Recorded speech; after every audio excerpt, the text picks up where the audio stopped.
Ahoy! You are listening to Glass Half Full. I'm Mulla, the sensible twin. And I'm Laura, the funnier, prettier, braver, smarter, more... Okay, we get it. Anyway, welcome to our podcast, where we chat over a hot beverage. Or cold, it's completely your choice. About bits and bobs that help us feel more positive. And don't forget humor. We are very, very funny as well. Yes, anywho, hope you enjoy. Yes, hope you enjoy. We're so funny. Like, really funny.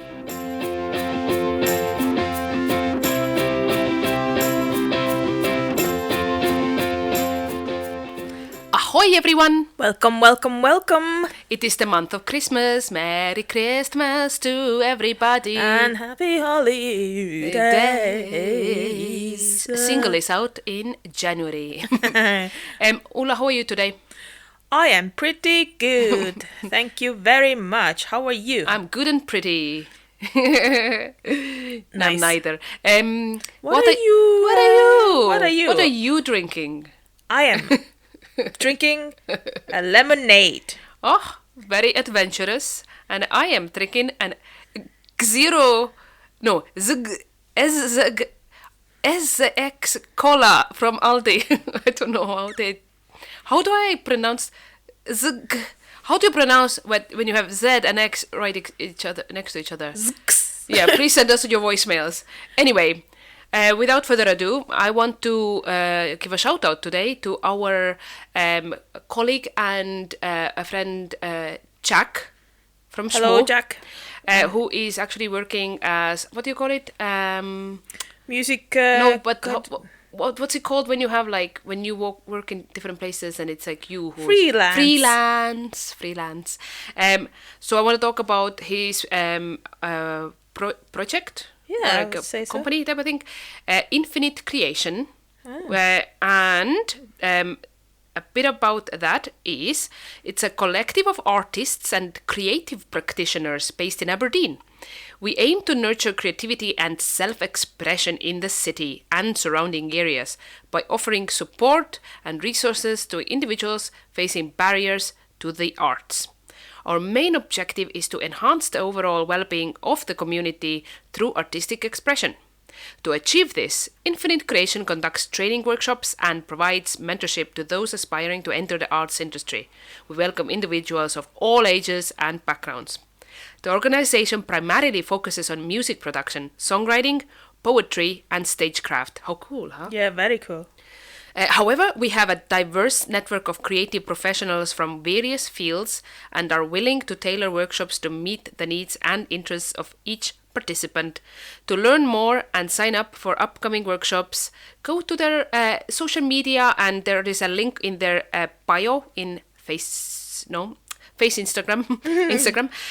If you go and try to find them, it's infinite_creation_ABZ. Or just try pop in Infinite Creation and it will pop up. It's a black background with like a white writing and a squiggly green line over it. And the same also in Facebook, Infinite Creation. Very cool. It looks very cool. It sounds very cool. Say cool one more time. It is very cool. Wow. Yeah.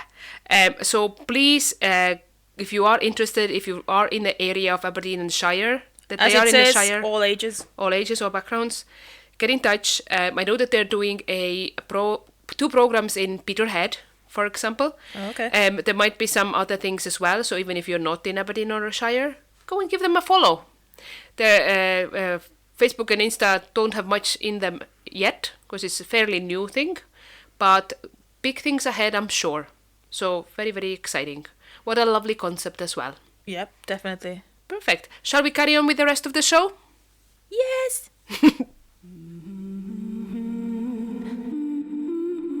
You're gonna learn about Estonia now. Boop boop.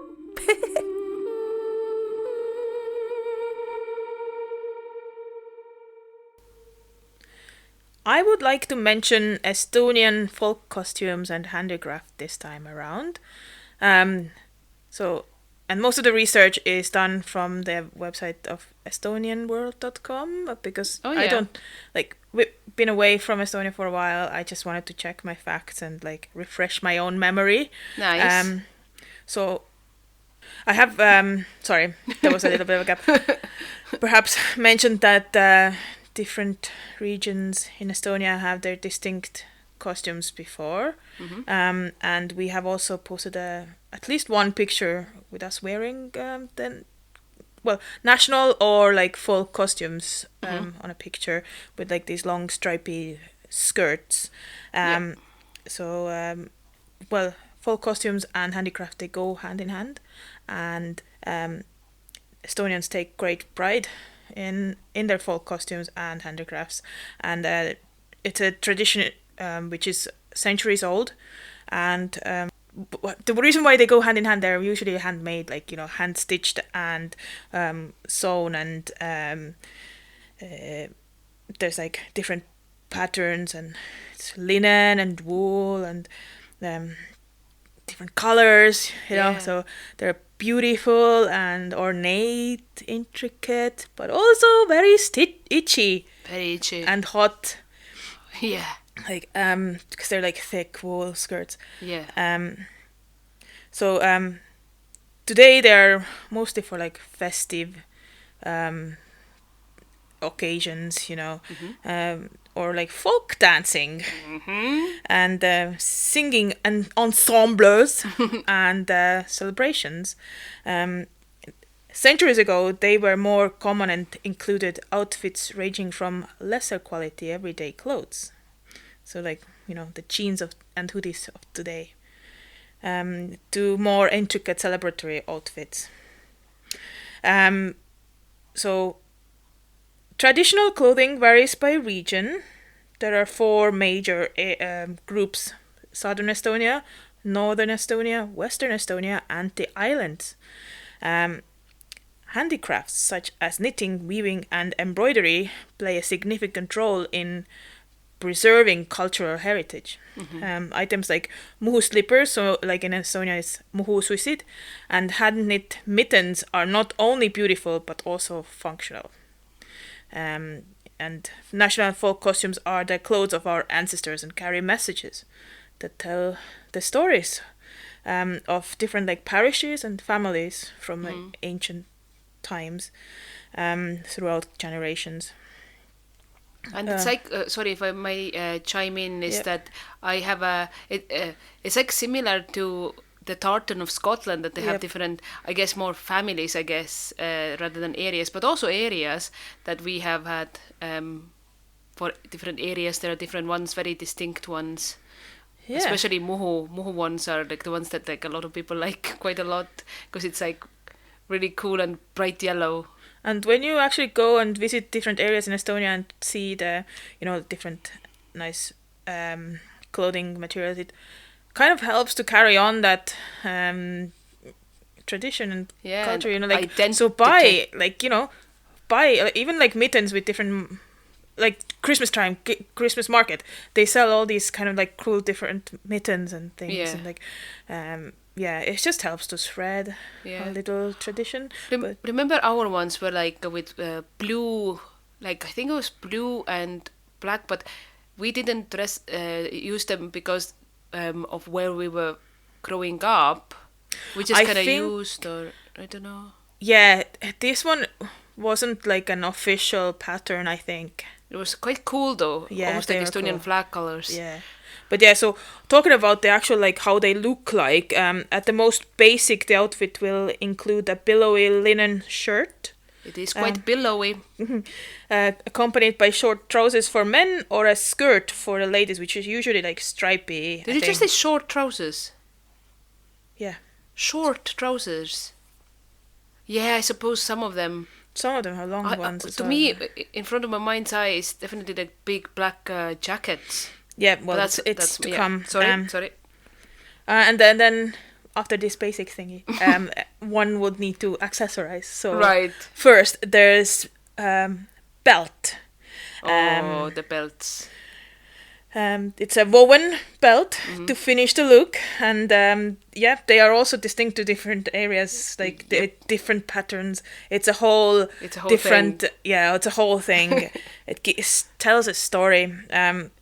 They're there to kind of like keep up the really like heavy skirt but also like you're not supposed to put it on very tight, otherwise you will cut off your circulation. And it's tricky to put them. You have to kind of like weave yourself into it. Like it's like goes around you several times. Many times around you. But also like, you know, every costume needs some bling too, don't they? So in comes the brooch. You know, it's a beautiful mass of silver or other metals worn towards the top of the shirt. The adornments were typically circular and either conical or flat.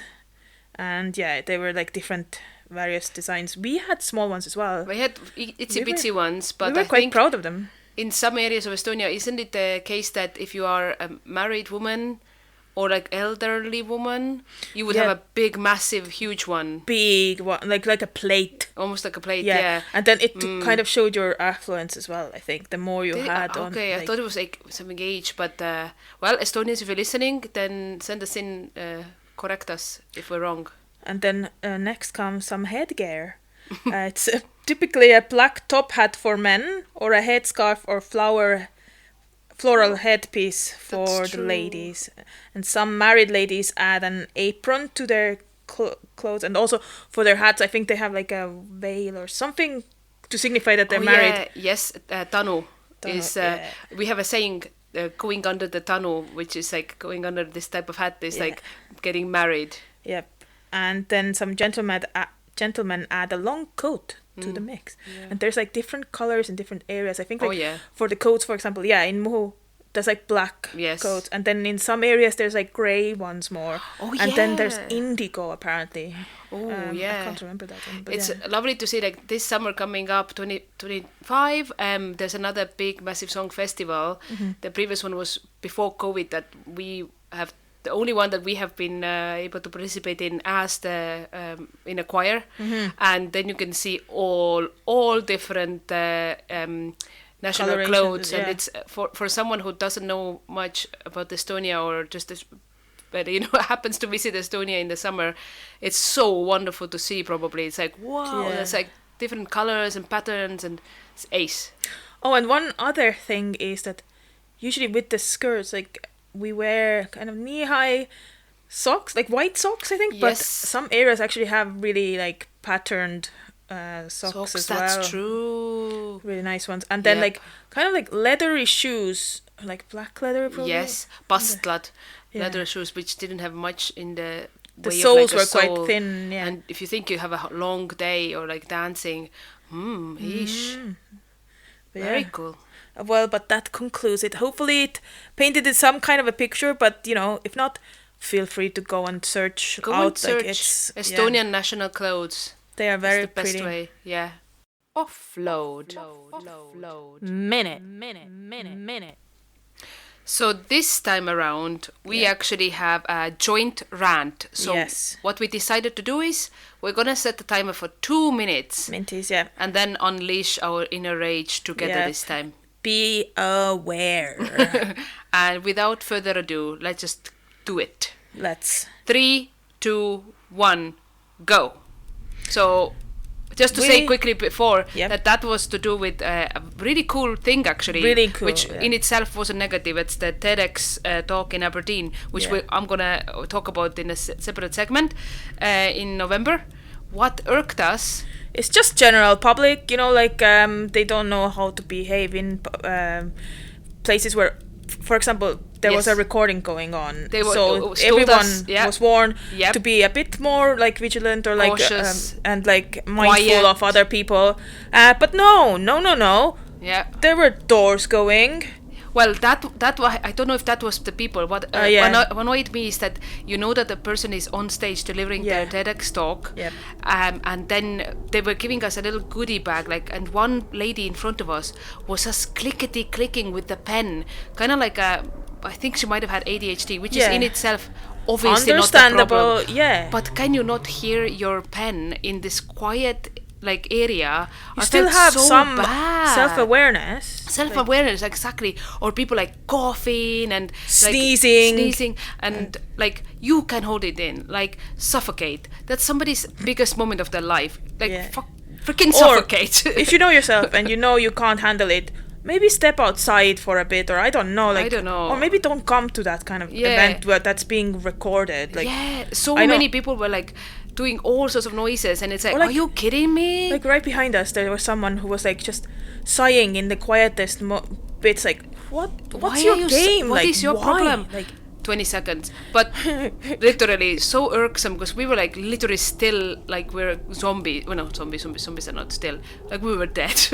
Yeah, because you can't do it. It's for 13 minutes at a time. Like, get yourself together, man, or get some quieter fidget toys or something. Yeah, I know. There we go.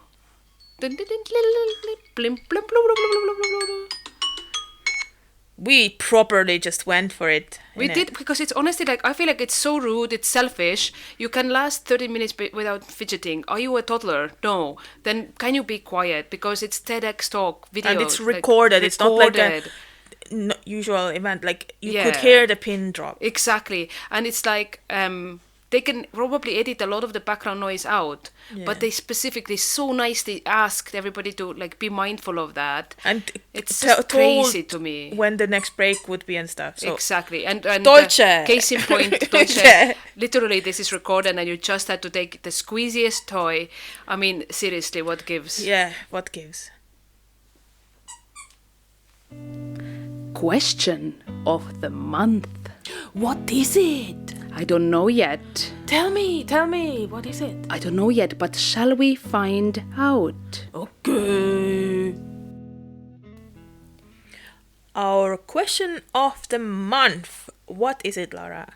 It is, what quirky or interesting Christmas tradition do you have with your friends or family or yourself, or know of someone who has? Yes, so we have had a couple of fan voicemails explaining what they do. So so let's delve right into it. Yes, let's do it. Okay, so I'm gonna play one just now. An unusual tradition we have in our house to celebrate Christmas is always to have a ghost story on Christmas Eve. Thank you, Leslie Ann, for sending this in. I want to know more. Yeah, that's quite quirky, isn't it? Is it ghost story like that everybody says out loud? I wonder, like, just like, I mean, obviously out loud, but like, do they all sit on the sofa and tell each other ghost stories?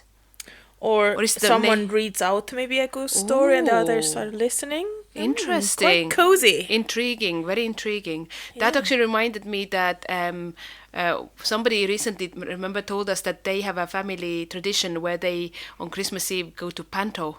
So quite opposite from Ghost Story. And we were like, why we never do that? Yeah. Why do we not do it? Because that's obviously for us more important evening, but we do the 25th obviously as well. So we could do that as well. So that'd be cool. We could probably take up some of your traditions. So you shared them. They're a free game. Absolutely. So I just got a little bit of an explanation from Leslie Ann through just now, saying about the ghost stories. Ooh, okay. So she's saying that it was an old Victorian tradition, especially after Charles Dickens wrote about the ghosts of Scrooge, but it fell out of favor, and that because like they love ghost stories anyway. It's any excuse. Nice. To do that okay, now. that's okay. That makes more sense now. Very cool. Yeah. I have a next one here from a lovely Maria. Here goes. So Christmas to me is an interesting topic. Because I come from Orthodox background, our Christmas is celebrated later and usually only by those who are believers and who are into religion and all these things. So the whole idea of like Western sort of Christmas came to me later. But I do love the time, and I do love the festivities and all of the stuff. But when it comes to traditions, it was something I had to work on. Anyways, my parents actually tried to instill the whole European Christmas spirit, and they did successfully. So there were a few years when my friends and I, we had this tradition of going on a Christmas holiday. So we would go to different countries like Estonia or Lithuania or Poland. It would be like a few days of wandering around, having a big like friends gathering, you know, with all the like the little dishes that you can conjure when you're traveling.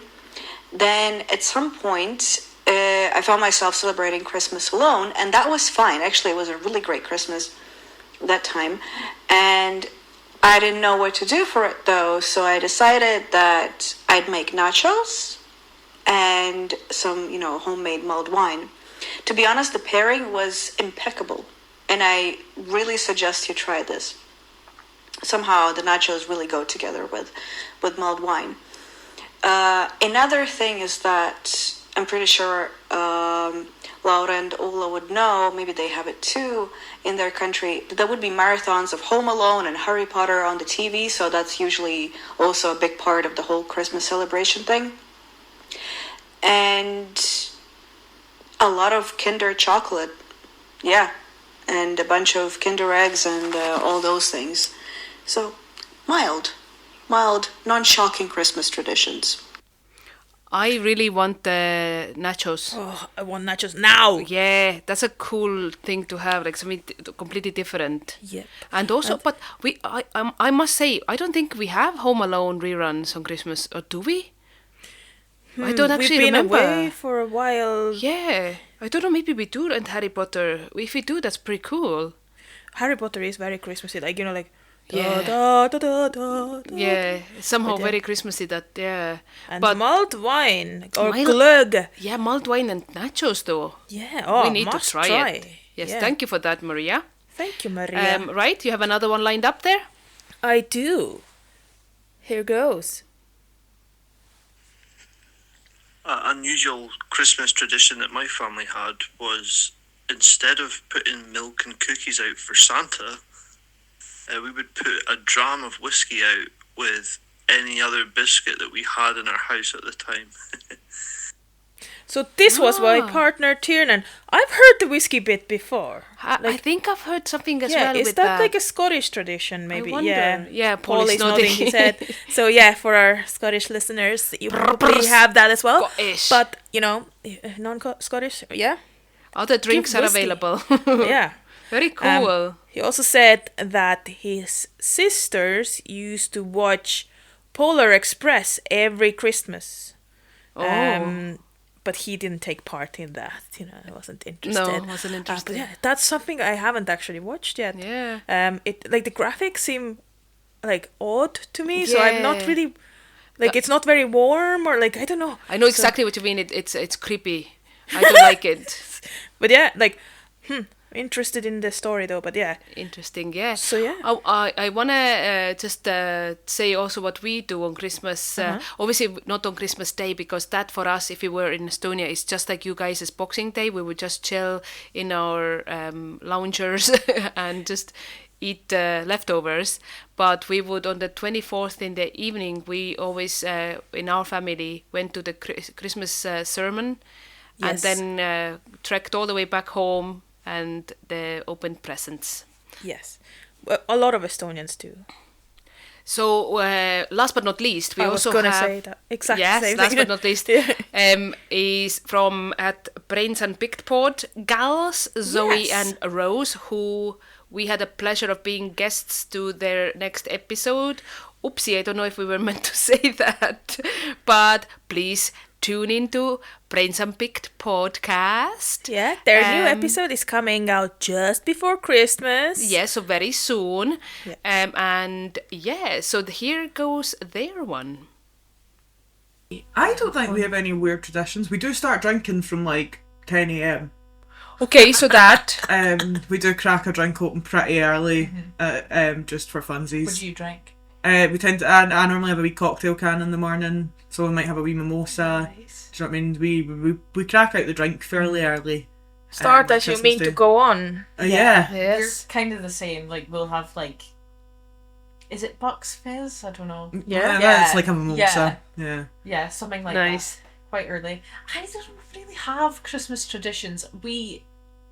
My favourite thing was we would always get like a new pair of pyjamas on Christmas Eve because my mum wanted us to be presentable for photos. Right. Nobody ever took photos and everyone had slept in their pyjamas. So, but like even as an adult, I still get a new pair of pajamas, and I love it. It's my favorite. So do you have loads of pajamas now?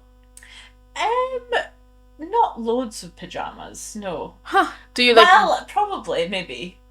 One would, if one could calculate, there would be at least the amount that you are. 25 pairs. Well, I've thrown out a lot of pairs of pajamas. There are a few, fair. like, I feel like I probably have more Christmas pajamas than any other pajamas, but yeah. Cool. Me and my friends do matching pajamas for Secret Santa. Oh, that's cool. Because one of my friends has kids.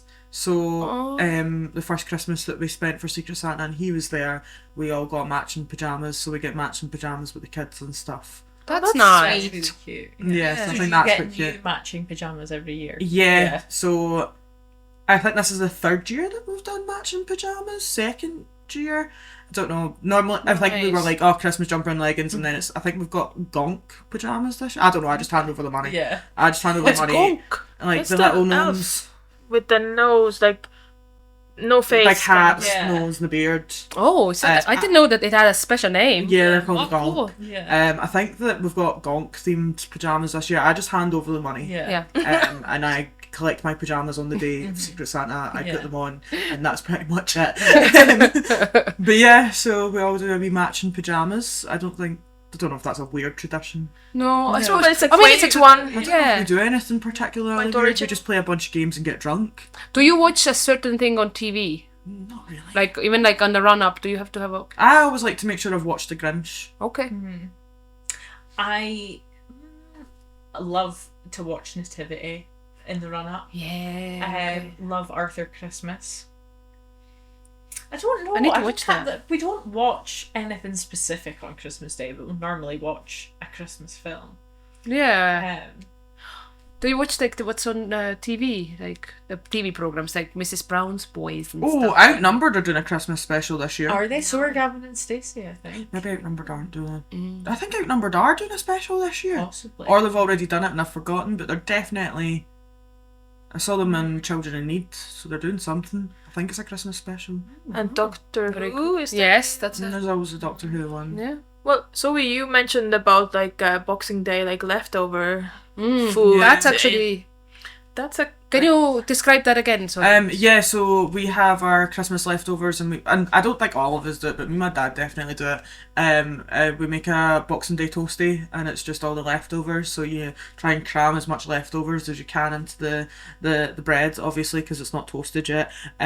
So like as much meat, pigs in blankets, roast potatoes, everything goes in this, like everything, and then drizzle it with gravy. Put it in either on the hob to make the toasty or on a, if you've got George Foreman vibes. Yeah, and just have a Christmas dinner toasty. Are the potatoes sliced or whole? In that scenario. I've always kind of put them whole. Okay. To be fair, 9 times out of 10 there's not roast potatoes left. We are a roast tatty family. I get it. We have 2 big bowls of roast potatoes. Yum. They are nice. But yeah, and yeah, I think that might be the weirdest thing we do. I don't think we do anything particularly weird. We just... That's cool. Do you do leftovers? We do leftovers. I don't have a specific thing. I just tend to eat and eat and eat and eat until I can eat no more. Same. One thing, I suppose this is not a weird tradition. It's not a tradition at all, but an observation. Does anyone else is like, my dad was always like out with his black bin bag the minute anyone started unwrapping a present. Yeah, that's me. Yeah. We do that. Like the minute you had like the slightest bit of wrapping paper, it was like he was there with the bin bag. Yes. Put it in the bin bag. We're not putting it anywhere else. Hey, So, tidy house, tidy mind. We used to have a tradition when we were kids that so my mum and dad would put a blanket over the door. So they would hang a blanket over the door so that we couldn't peek in. Because one, you'd be able to see it, but there was glass in some of the panels. Okay. But they would hang a blanket over the door, and then we would get up and we'd have to go and wake up our mum and dad, and then my dad would be like, no, Santa's not came, Christmas is cancelled, and then he would get up and only he was allowed to go into the living room to make sure that the presents were there. So we would just stand behind him or stand at the top of the stairs waiting, and he'd be like, no, Santa's not been, and then we'd be like, yes he has, and he'd be like, no he hasn't, and then he would open the door and we would go in and all the Christmas presents would be there. But yeah, he used to be like, oh no, we need to go back to our bed, it's cancelled. So every Christmas the same. Oh yeah, every year Christmas is cancelled. But yeah, so like we used to have this wee tradition where he would go down the stairs and like and then so we weren't allowed in until my dad got in. Sounds like a little improvised panto. Yeah. It's like a little show before it's like a wee improvised show. It's cancelled. Oh no, it isn't. Yeah. So funny. But well, thank you very much. That was actually really cool. Definitely quirky things that not many people maybe do. Yeah. So thank you for that. Thank you. And there you have it. Yeah, those are all of the ones that we had for this time. Our next episode is going to be in January. New Year. Absolutely. So, as often in January, people are making plans. Maybe you guys have a fun idea that you want to do in 2025. So like, what's your goals and aspirations, or like one thing you really want to do in 2025? Yeah, what do you want to achieve, or is there a country you want to go to, or do you want to learn how to play the trumpet? Something, it could be funny. Please send us voicemails. It could be via Insta messaging. DMs, Yeah, slip into them. And or Facebook messaging. Yeah. So we are very, very much looking forward to hearing all those fun things that you will do in 2025. Hello. You have reached our voicemail. Please leave your positive message after the beep. Beep. Only kidding, I'm still here. Anyway, call us back. So this time for my positive news, I want to talk about the TEDx Aberdeen event that me and Ulla went to on the 16th of November this year, mostly to root for our fellow Estonian Birgit Itse, whom you might have remembered joined us a few months ago, if not a year ago, and who is found online at Omataoline on Instagram. And if you type in Birgit Itse on Google, it will come up with her website and Facebook and everything else as well. But so I'll start with her talk first. Her one is called, let me just kind of think, yeah, there we go, is täiuslik thinking, or perfect, like täiuslik means perfect in English, so perfect thinking, täiuslik thinking. And it's purposefully half Estonian, half English. She had a very inspiring chat or talk, about like how we all think about perfection and stuff. Yeah, and how we can be imperfectly perfect. We don't want to say everything about the talk because they are coming out probably very soon after this one airs, end of December, hopefully. So you can watch all of those talks on YouTube, obviously, on TEDx Aberdeen website, or on Instagram, TEDx Aberdeen, or TEDx ABZ, I think it's on Instagram, and also on Facebook. And we tag them on our show notes as well. But Birgit's talk was really inspiring. She's obviously like somebody we resonate a lot because we too are from Estonia and living in Scotland. Her story is a bit different to ours, obviously. She's talking in the chat. She's talking in the talk about what she left behind, how she found herself here. And it's all positive now, but it hasn't always been. Yeah. It's very good. She was very vulnerable in the talk as well, which she said she found quite hard at first. So I should have said in the very beginning that this year's topic was identity, and it really resonated with her as well. But other ones that were they were all good, weren't they? Really good. They all had a good point, and exactly was interesting to listen to. Yeah, so we would have gone anyway to support Birgit, but very interesting to go in a time where all the talks were something that was quite interesting for us. Like obviously identity is such an interesting topic. Yeah. So for example, Laura Bailey, her talk titled "I Found Myself by Accident," she talks about how she kind of got into an actual accident, and then after that kind of reassessed her life. Yes, yeah. How she was basically like it kind of pushed her to change a bit. in a sense that like leave behind what wasn't working for her. Yes. She's still not found her destination yet. Yes. Kind of, but she's more prone to make changes and like. Yes. You know, because life is too short.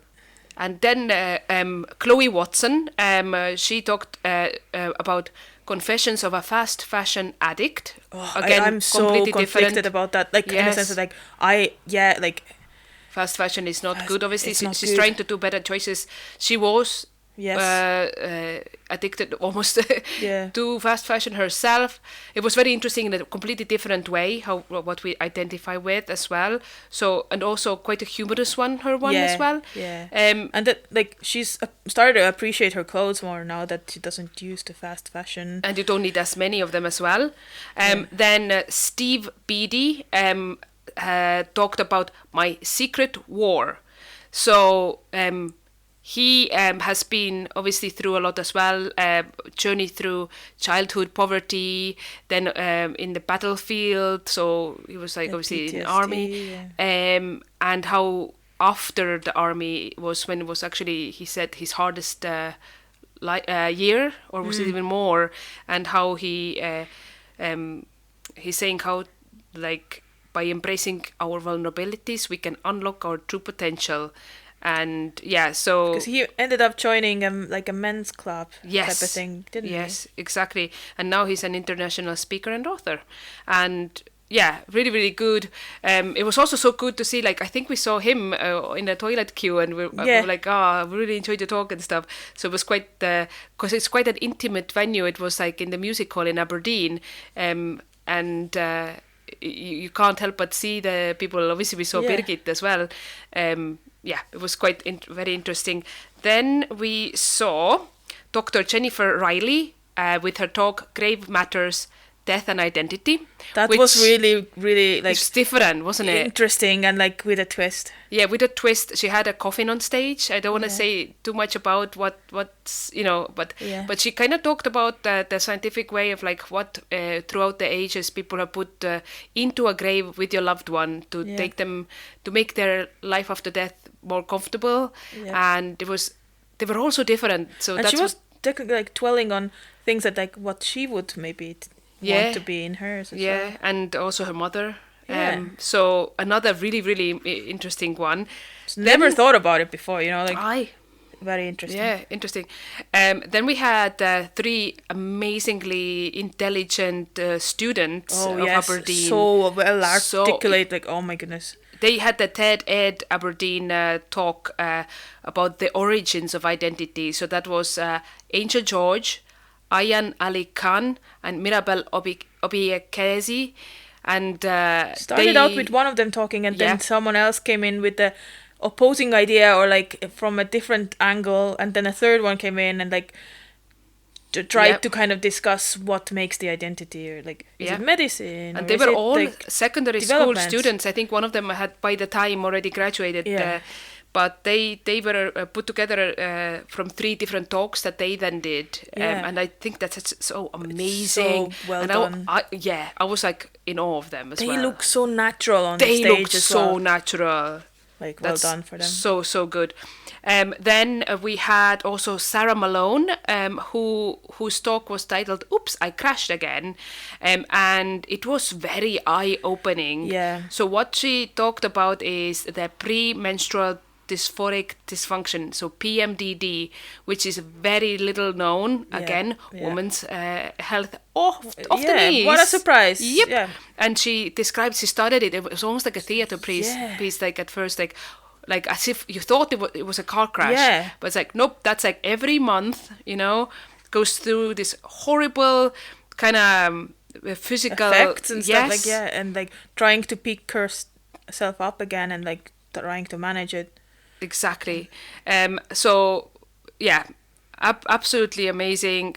Also, like, because we saw in the very beginning behind the scenes videos, and she was particularly one that kind of I guess struggled with maybe nerves or like you kind of started rooting for them all because you kind of felt like you were introduced to them, so you kind of like they were known to you a little bit already, so not that anonymous anymore. Like. And then she did it so well. Yeah. and so you were very like proud. Yeah, so you kind of, I don't know, I was like so proud of all of them. Yeah. Obviously Birgit the most, because we know Birgit. Yeah. But Birgit is so good at public speaking, so she probably hit her nerves better. Yeah. And therefore maybe people didn't think that she was. I bet she was, you know. Yeah. Well, we know she was. She was saying. Then we had Catriona Turner, whose talk was called Find Your Main Character Energy.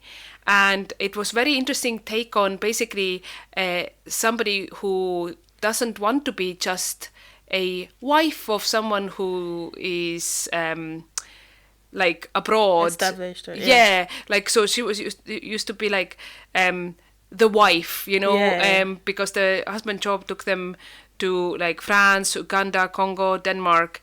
But now, like, she's kind of like owning up to that she's the main character. Yeah. Was that right to say? And basically,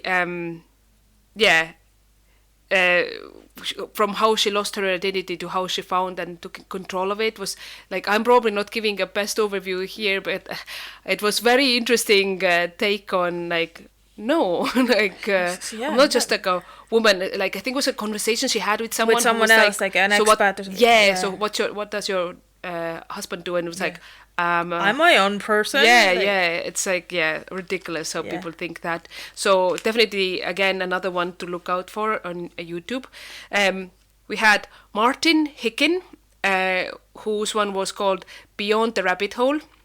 So basically, he was talking about like relentless obsession and achievement, like really he wanted to get like always like better and better and better, and then obviously how that doesn't have longevity, like constantly like trying to be the best at something and like chasing the perfection, and how basically growing up in like a military family, he was instilled with a lot of like discipline and stuff.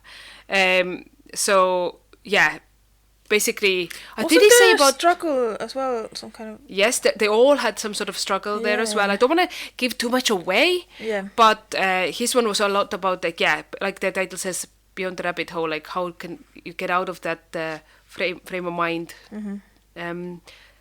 Then we had Edward Pollock, whose one was called Turning Off Your Autopilot. Who basically said about some life-altering experiences, and how the blissful torment of loving your family and the burden of shame eroded his sense of self. So at one point he, lost both of the parents, I think, wasn't it? So he kind of had to take care of himself. Yeah. Whilst like until then he had kind of coasted through life. Mm-hmm. Like on autopilot. And then had to start making his own decisions, and that how he coped with that and stuff. So. Absolutely. Was another very, very good one to listen and watch when it comes up. And then last but by no means least was Rose Owen, whose talk was The Cult You Don't Know You're In. Yeah, that was interesting. Yeah, about a basically self-improvement like cults. Yeah, and you think, what? There's no cults. When you think of cult, you think like, first of all, you think of America, and you think of like some sort of maybe little religion or something like that. But her one was about how, like you can fall prey to cultish influence and how the different things, they're like love bombing, and control and coercion stuff can happen in those, for example, even health and self-improvement. Like she wasn't physically like held in hostage somewhere, like in a building where she couldn't leave. Exactly. But like mentally was, or emotionally, like she had ties. Exactly. And it was difficult to shed it. And now other people that have gotten away from there as well, they have like a little community together. Yeah, exactly. And yeah, like really good overall day. Yeah. And what a cool thing to be able to be a part of it that day, to see the behind the scenes. Amazing. To see how they had to do, and all of them were so professional. And it's by like the volunteers, I think. Like, it's not like TEDx. It's like they're Yeah, they all like it's organized by volunteers, but it's still under the local TED umbrella. Yeah.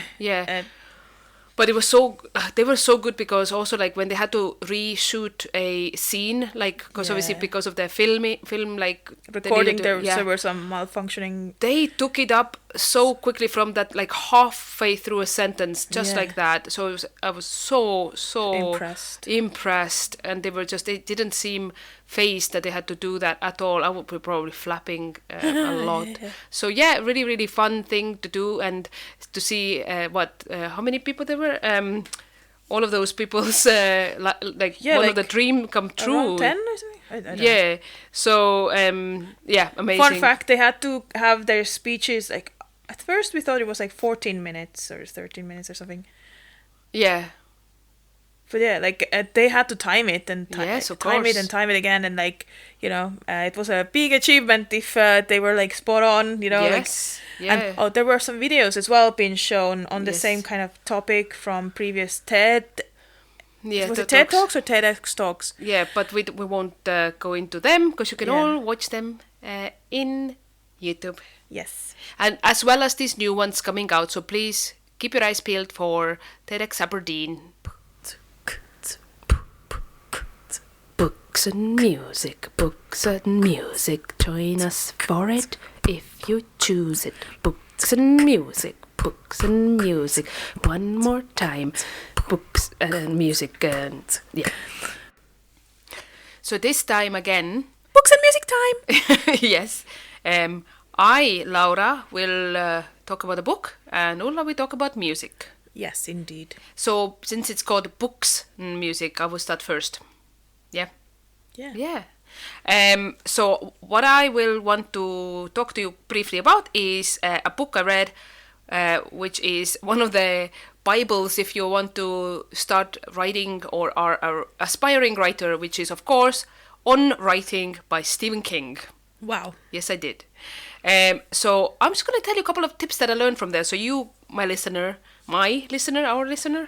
so rude. Don't have to Don't have to read the whole book. You can just listen to me and my sultry voice. Oh, there you go. Okay. Yeah. Cool. So just really quick tips. So if you want to write well, and that's Dolce barging in with her toy, it's very rude, then don't stress about using fancy vocabulary. That's one of the big things that I learned that Mr. King told us all about, that don't stress with fancy words. Simple language is best. Sometimes you have to use the first word that comes to your mind, even if that word is shit. I mean, literally shit. Grammar obviously is important. And if you can, avoid passive tense. Like instead of saying the meeting will be held, say the meeting is at 7. So like more assertive way. Okay. Interesting, isn't it? Adverbs are not your friends. So don't say Ulla slammed the door loudly. Rather, just say Ulla slammed the door and then put her fist through the wall. So then you would gather that probably she slammed the door very, very loudly. I wonder why though, because you've done exercises where you had to put so many different adjectives. That was obviously like made for a certain... Yeah, but like I thought that was like to make you a better writer, like... No, those are like jokey ones. Yeah. No, like... But for setting a scene and stuff. No, yes, but no, don't use them all the time. Like instead of saying like, oh, she looked at his eyes lovingly. Okay. If you use that all the time, it's cringy. You shouldn't explain. You should like show. Okay. So yeah, just that. Good to know. For example, instead of put it down, she shouted menacingly. You shouldn't have to say menacingly, because put it down, she shouted, should sound menacing. If that makes sense. With just that exclamation mark in the end. Yeah. So then also short paragraphs are better. Especially if you're like writing fiction. Dolce, that's super rude. Soundtrack provided by Dolce. But, yeah, exactly. Read a lot, obviously. Write a lot. Then what he does is when he writes a book, he puts his head down and just constantly writes that book and like just shuts himself into his writing space, and then kind of leaves the story for like about 6 weeks. To ferment? Well, I've written down, this ensures you are not as attached to it and can make cuts and changes. You know how they say kill your darlings and stuff. So I you do have not to know. Well, they say that. So murder your darlings, okay. apparently by Sir Arthur Quiller Couch. Lovely last name. Yeah. Because then you can edit better because you're not as interwoven with your characters anymore after 6 weeks, which is very interesting. Very interesting. Write honestly and tell the truth. If your character is a potty mouth, just be a potty mouth. Like, if they wouldn't say, "Oh, my dear," then don't say it, just to sound more sophisticated. That's what he has been criticized about, because some of his characters apparently are quite, like they curse. It's like, but that character would curse if he would live in that situation, in that like place. So that was sounds kind of like logical. Exactly. So don't worry about plot. Let the stories take you for a joyride. Use intuition instead. So and he said that how he a lot of the time puts his characters into some sort of a predicament, and then he watches them to try work themselves free. So situation comes first, characters next, and then start to narrate, which is super interesting to see. Have an idea for an outcome, but allow the characters to do things their way, so the outcome may very well change. Sometimes he said he doesn't know where the end of the story comes to. So, because you're your novel's first reader, if it hooks and surprises you, it will others most likely too. Which is kind of like, oh yeah, I need to love reading what I'm writing. Really cool. A lot of the interesting situations can be posed as what-if questions, like, oh, what if vampires invaded a small town, or something like that. So, also good descriptions are key. Not too little, not too much. So, your first visualized details are usually the truest, but also don't do the reader's thinking for them. Like, sometimes you don't have to say exactly what color eyes somebody had or what color nail polish. Some of the things the reader wants to make up themselves, which is... Or like read between the lines. Exactly. He said simile is good. For example, the bar was as dark as a cave. But don't obviously use the cliches. Like, it was raining cats and dogs. Be clear and simple, which is like, I'm like, phew, because this is my style, I would say. Dialogue is important. I need to get better at that. So what characters say can reveal who they are. So yeah, never tell reader anything if you can show it instead. Okay. So very interesting. Honestly, I loved reading it, and I can see why it's the most quoted and mentioned writing book out there. So cool. Yeah. So for like just couple more things is... good fiction always begins with story and progresses to theme. If you can see a theme like emerging, like lean into it. But like basically you can think about the theme of saying, like, asking yourself, what is the book or story really about? Okay. Pace. Don't slow the story down too much. The reader will lose interest. Cut out bits that are not needed. That's the second draft. So he gave a equation that a lot of the times he, like, himself obviously uses, which means second draft equals first draft minus 10%. So it needs to be at least 10% shorter than the first draft. Wow. Yeah. Okay. So, which makes sense. You cut the fluff in it. And kind of avoid flashbacks, she said. Add in backstory very subtly. I can't say that word. But don't focus on it too much. Everyone has a history. Most of it isn't very interesting. Some books are built up like that, though. Yeah, I know. And obviously there's, like, this is one person's... Yeah. No matter how famous and good writer he is, there are different approaches. But I just want to tell you about his ones. He follows, and that's what has helped him. So I mean, it helped him, yeah. And then write for the fun and the buzz, not the money, obviously. But money would be good as well, a little bit. So good, helpful. Write to enrich your own life and the life of your reader. And that's pretty much what I wrote down. It was also very interesting to find out how he came to the idea of Carrie, which was his first thing that actually lifted off. He had a lot of rejection from like magazines and stuff. He started as a more like sci-fi. So he wrote to those magazines that got a lot of rejection. What he did with the rejection slips, because it was those days you got it via mail, like post, is that he kind of like just hung them off a hook and just like added them all there, and had to at some point make a bigger hook. So quite a lot of rejection. So yeah, but super interesting book. So definitely worth a read. It's not set up as a this is what you need to do. It's more book like about his life as well. Okay. So it's very, very good read. Yeah. Yeah. Nice one. Thank you. Music. I will be short and sweet. Yes. So there's a song called Hunter by an English singer-songwriter and guitarist Anna Calvi. Ooh.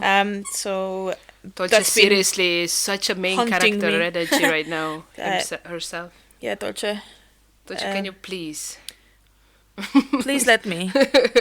Okay. Yeah. So her musical style has been described as dark, romantic, atmospheric pop. Oh. And she often uses high levels of reverb while playing guitar. Oh, very nice. So to me, it reminded a little bit of like the Hero soundtrack, the vibe.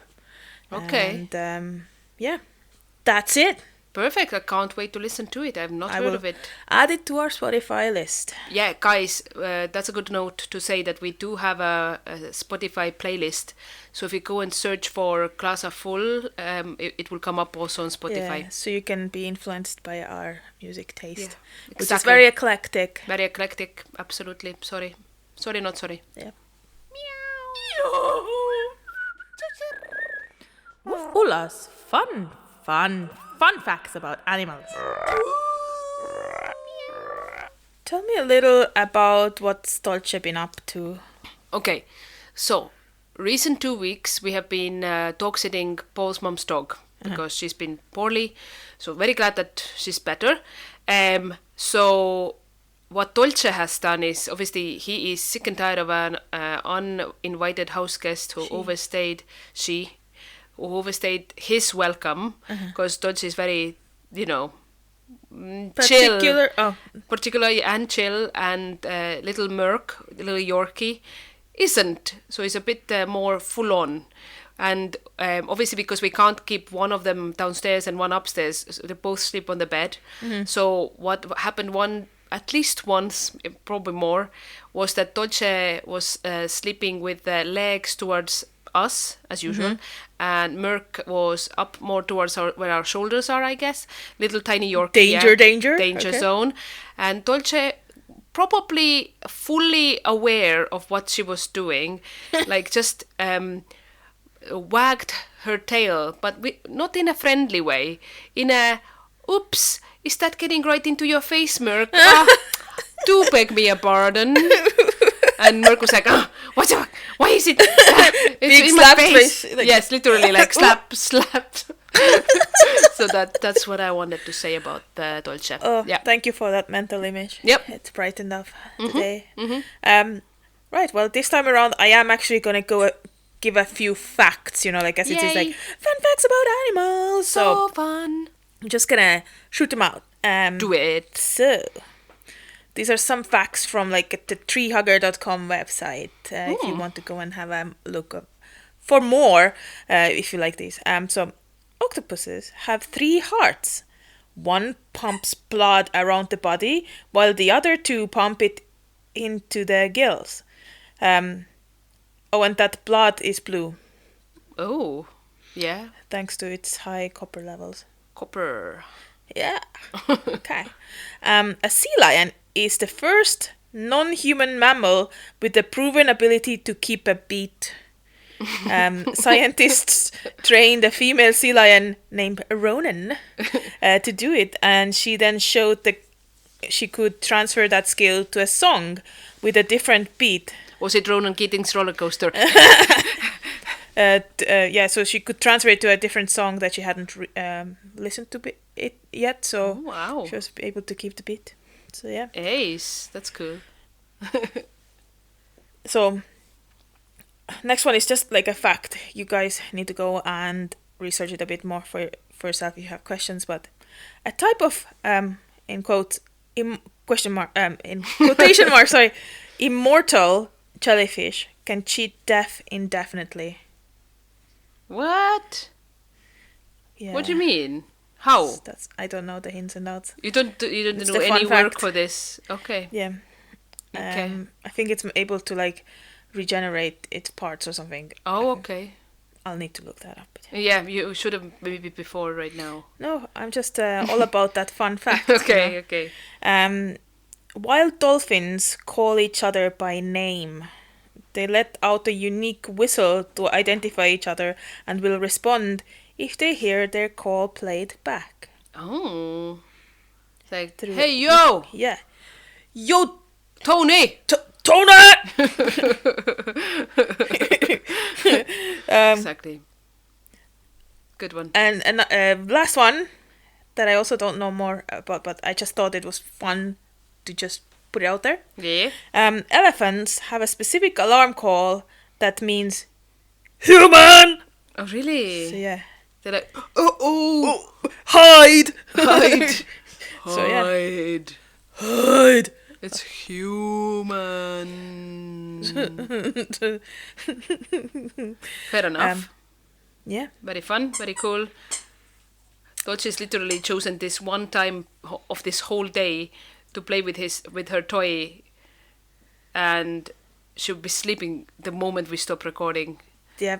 This is just the type of I wouldn't have it any other way. Yeah. Yeah. Okay. Okay. Very fun. Fun. You've been listening to Glass Half Full. Hope it added something positive to your day. Please follow us on Instagram at classhalf.full or email us at classhalf.full@gmail.com. We're now also on Facebook.